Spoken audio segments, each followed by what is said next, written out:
Okay guys, welcome back again. So what do we do next? Right, well what we're going to do is continue to build on what we've just completed.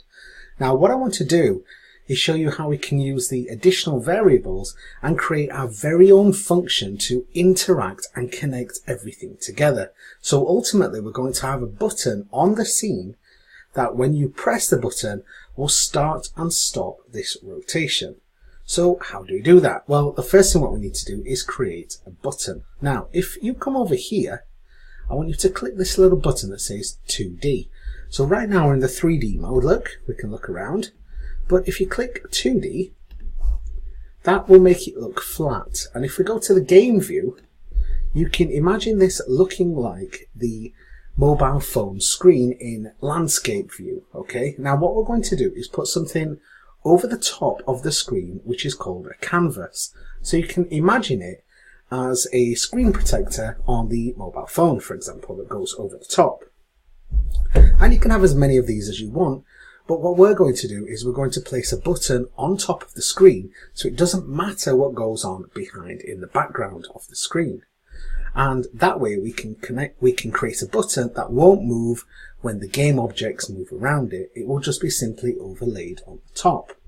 So the first thing that I want you to do is decide on how big your canvas needs to be, and it will basically be dictated by your mobile device. Now, as a general rule of thumb, I like to build things for the iPhone 6 as it's kind of a mid-range phone in between some of the older, smaller ones and some of the newer, larger, high-resolution screens. And what we need to do is to come up here where it says Game and click where it says Free Aspect. Now, I've created a preset here that is for an iPhone 6 in landscape, and it's 1334 in width by 750 in height. And the way that you create this is by coming down and clicking the small plus symbol just below. So I want you to write your own label for an iPhone 6 and then just give it a width of 1334 and a height of 750, or whatever you guys want based on your own particular mobile device. Once you've done that, click OK and it should appear in the list. Once it's in the list, I want you to click it, and there we go. We've got a slight black margin above and below as the screen has now automatically adjusted in resolution specifically for an iPhone 6 in landscape mode. So now we've done that, I know the size that the canvas needs to be over the top to ensure that the buttons all scale accordingly and get bigger if it's on a bigger phone and smaller on a smaller phone, and nothing slides off the edge and the ends of the screen, so that we can actually use this button regardless of what device it's on. So come across to the hierarchy, and what I want you to do is right click, and this time we're going to go down to the UI, which is User Interface. And one of the game components is called a canvas. So I'm going to create a canvas. There we go. And what that's done is it's created a canvas, which we can now see on the right hand side, which has its own properties. And it's also created something called an event system, which contains the code for things like receiving touches when we hit the screen and things like that, for example.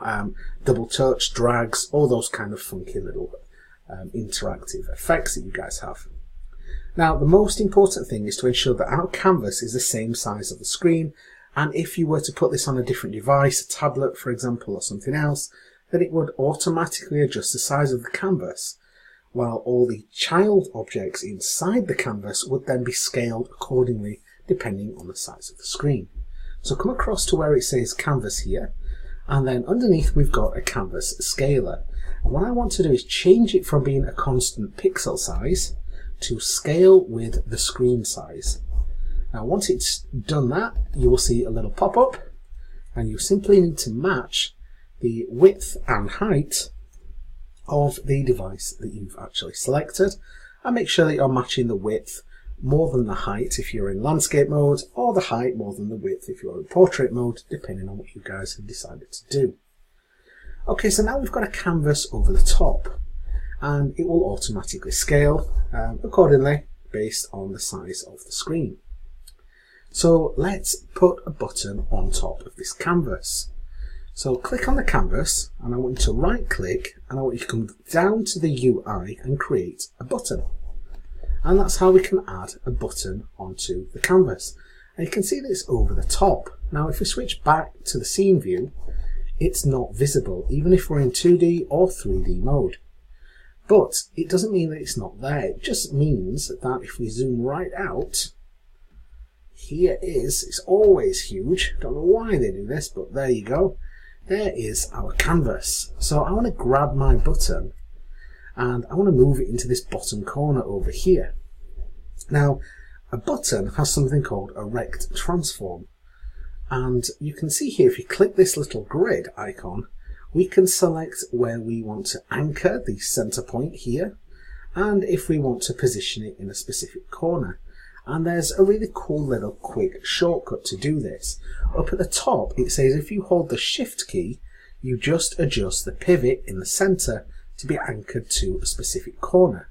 Now bear in mind, look at my position of the X and the Y. They're both at 0 on the screen, right in the center of the canvas. But if I change my pivot to be tagged and anchored to the bottom corner, then look, it's actually 668 pixels across now and 376 up on the Y-axis, on our X and our Y-axis. So if you look at the screen now, we've suddenly jumped across and up because we are anchored to the bottom corner. Now, if you hold the Alt key as well as the Shift key, like so, then click, it will not just move the pivot point, but it will actually move the game object and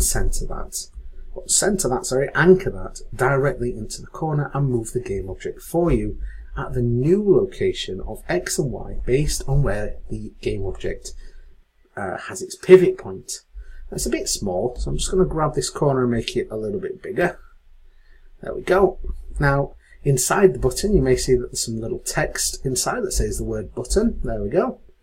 That's actually a child game object. So let's just expand this. And there it is, look.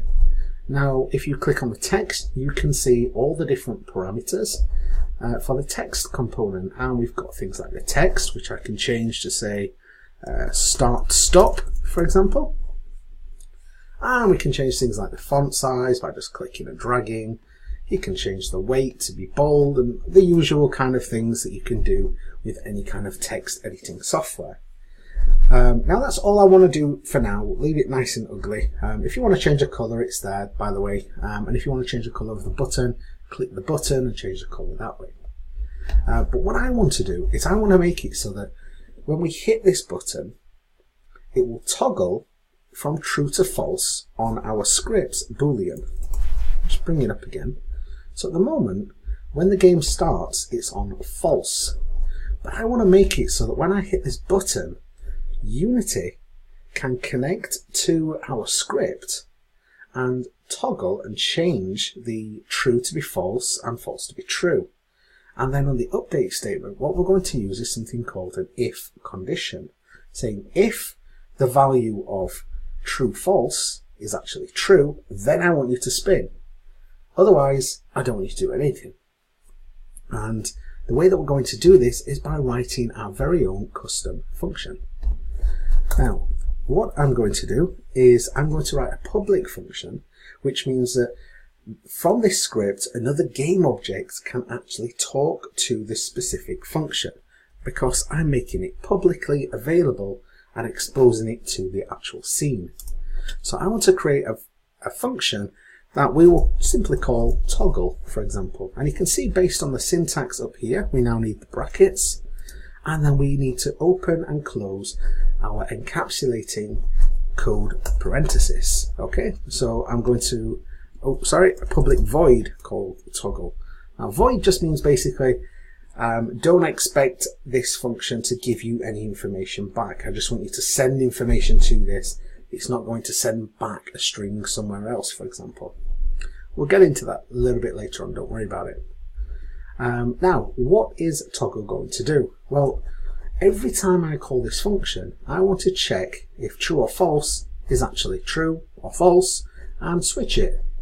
So, for example, when I hit the button the first time, true false will be set to false. So I want to say if, and what we do is for a condition we use the bracket. So if whatever's written inside these brackets is true or false, then I want you to do a sub snippet of code inside. Otherwise, ignore this.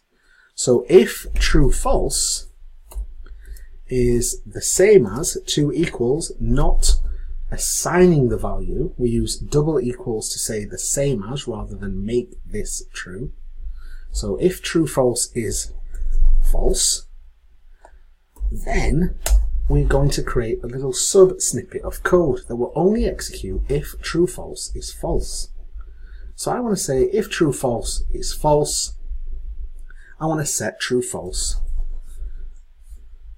to equal true. And notice that there's 1 equals here where we're assigning the value to the variable, whereas up here we're comparing to see if this is the same as this. Okay, so if true or false is false, then we obviously want to change true false to now be true. Otherwise, else, another little snippet of code, I want you to set true false back to being false because it must be true at that point. There we go. So let's have a quick look. True false equals false and save the file. So what I want to do is the game will load and we will have true false up at the top as false by default. Now when I hit this button, we're going to connect to the script and call this function. And it says, here we go, what am I doing? Well, if true false from the top is set to false, then I want you to set that to be true. Otherwise, true false must currently be true, so I want you to set that back to be false. So therefore it will switch between the two every time we hit the button. Now, what's the point of this? Well, let's look at the update function again. Here, on the update function, we're constantly rotating. But now, I only want to rotate if true false is set to true, for example. So if true false is the same as true, then I want you to do this little snippet of code, and I'll close my little code block with another closing bracket. Now if I save this, what should happen is when the game first starts, true false is set to false. Therefore, in the update statement, every time this loads a frame, it will check if it's true, and if it is, then it will execute the code. Otherwise it won't do anything, it will simply ignore this little code block. So let's press play and just make sure that the cube isn't going anywhere. Okay, it's just loading, and the cube is not moving. Okay, so how do we connect this button to our script? Right, well, if you click on the button, there we go, make sure you're on the button and not on the child text object. Click on the button, it has an additional component attached. Like the transforms and things like that, a button has a button script. And one of the functions on that script is something called an on-click event handler. Now we get this little box here and a little plus symbol. So you can kind of guess what this means. If we click the button, on click, do whatever's inside this box. Well, let's click the plus and we get this little drop down box and it's looking for an object. Well, what I want to do is when I hit the button, I want to access whatever game object has that script attached to it and then call that function. So the script is attached to the cube. So let's nip across to the hierarchy, click and drag the cube across and drop it into this slot. There we go. Now the cube, if we have a quick look at it, has a bunch of components and one of them is our script. So let's come back to the button, which now has the cube. If we now hit this little drop down, I'll just move myself to the side for a second. There we go. Oh, there we go. And I hit the little drop down, then we can access the different components on the cube game object. And the one I want to access is the scripts component that we've added. Specifically, I want to jump into that and I want to call my function that I made public. Now, because it's public, that means that this game object can see inside that script and access that function. If it weren't public, if it were private, or just simply a void, which is pretty much the same thing, depending on the version of Visual Studio that you have and Microsoft.NET, the code behind it all, then we wouldn't be able to see it in the list. So if that's happening for you, that's what you've done. You've not made it public. But if I just click toggle, now what it will do is from the cube, it grabs a hold of the first script and it will call the toggle function. So if this goes according to plan, just put myself back in the corner, there we go. We hit the button and it will call the toggle function, and the toggle function is here, and it will simply swap true to be false if it is false, and if it's true then otherwise it will make it false, meaning stop. The update function is constantly checking to see if true or false is true and will only rotate if it in fact is. So let's press play and see what happens. Here we go. So when I hit start stop, it should switch the toggle and the cube should start to turn. There we go, look.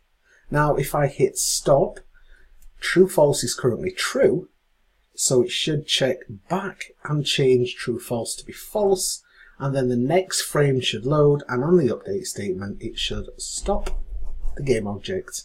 And that's how we can use a graphic user interface to interact with a game object, attach a script to the game object, and call our very own function. So now we're starting to actually put things together.